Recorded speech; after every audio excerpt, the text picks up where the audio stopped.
okay, what's the temperature going to be? And the temperature was, you know, whatever the average temperature is, you know, 57 degrees or 47 degrees or whatever it is, and your model gives you almost the same number, you say, ah, my model either has all the right factors or it has a right number of plus and minus factors around the real factor that gives, so you never know that the model is right for the right reasons, but you know that it's giving something that's good. So when you have several thousand models running different ways, and you get past climates sort of accurate, now you say, okay, what if I put things for new parameters in the future? It's going to give you what we say most likely. Okay? Anybody that tells you can tell you anything about the future, you want to, you know, see that they go see a shrink immediately, or tell them to stop smoking whatever they're smoking, because nobody knows the future. It's impossible to know the future. It's too complicated.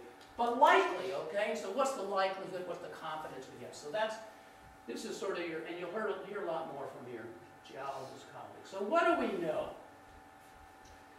This is just a summation here of the temperatures on the planet from, can't quite read that now, 1974 to 1997 or something. So what do we really know?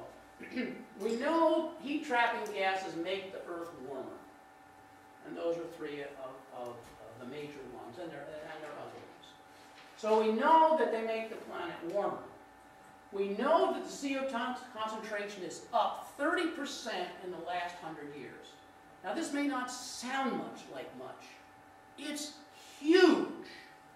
If we raise the oxygen level on the atmosphere, which is what, 21%, 21%, and we raised it 30%, like that's 7% higher, we raised the oxygen concentration on the atmosphere to 28%,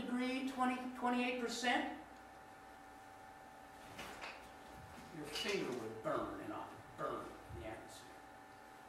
That's a big, bloody change.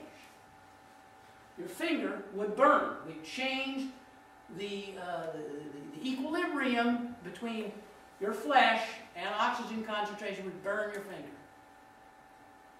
This is not good. This is a huge, huge change.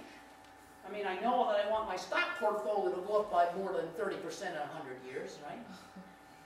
But that's an artificial kind. That's that economic thing I was talking about, right? Fantasy. It's a rigged human program. And the surface temperature is up over 1 degree Fahrenheit now. With the amount of CO2 we've already put in the air, we're reading now about 350 parts per million. That's the result of this 1 degree. We're 390 and going up over 2 parts per million each year. We have already got what I said was disaster, and that's 2 more degrees probably. If we could not only go climate neutral here at Bennington, but the whole bloody planet climate neutral. We still have 2 more degrees to go, because it's a pretty long residence time of carbon dioxide in the atmosphere. That is going to create disasters. We're going to have all kinds of weather problems. We're going to have a lot more extinction of species. We're going to have sea level rising. We're going to have a loss of coral. The litany is enough to make you want to really, just forget about it. Have a good heavy drink. Human activities are forcing the climate. We are forcing the climate. It's got our signature on it. We're responsible probably for at least 60% or more of the CO2 that's in the atmosphere from burning fossil fuels and from cutting down forests. We've pretty much deforested the planet. So, all right, all the good news. All right, so now those are some of the basic understandings that you need to put into your head and operate on. Now, we're back at Bennington, your climate action plan. That's why I guess I'm here to talk about beginning to deal with this. So, didn't we just have lunch right here at this table? In the green room. And different colored walls. Oh, it's a different room, but it had a fireplace and the same kind of windows. So they have a lot of rooms that look the same? Yep. Well, there you go. Close enough. So, the constant challenge, and you're going to face it here, and you students and faculty and so forth are going to have to get the attention of the people who think that economics is important. It's only relatively important. This is, biophysical reality is what's important. It's the heat-trapping gases in the atmosphere that are important. It's the pollutants that we're putting out. It's the number of people we have on the planet. It's our consumption. These are realities, and they're important.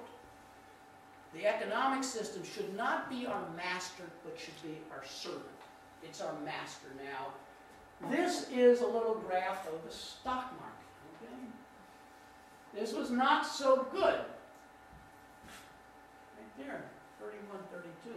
My dad, who had a degree in engineering, was earning 50 cents a week for working 6 12-hour days reading oil tank levels in Gary, Indiana. But you know what they gave him other than 50 cents? That was his pay for the whole 6 days. What's 6 times 12? That's 72 hours of work, 50 cents. They gave him room and board. And he felt good. Because 25, 30% of the people were on the streets and had no room and board, had no anything. We haven't repeated that, but it could happen. That was kind of a bad time. Stocks went down quite a bit. It took a while to come back up too. 1950. Well, that's the stock market. And I don't want to talk about the Great Depression and all that, but we almost had another one because the people, none of them are in jail right now. They should be, but that's another talk.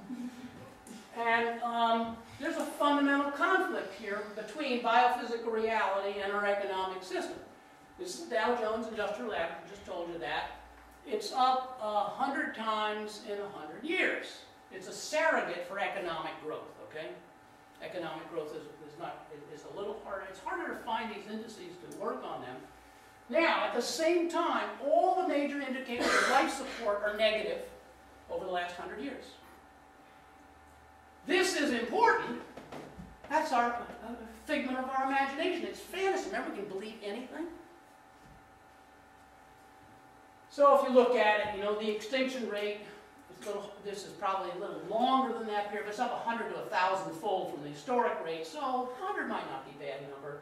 Pollution is up about 1,000-fold at least. Climate change driven by population. Population is up 5x in 100 years. And consumption is up about 500-fold.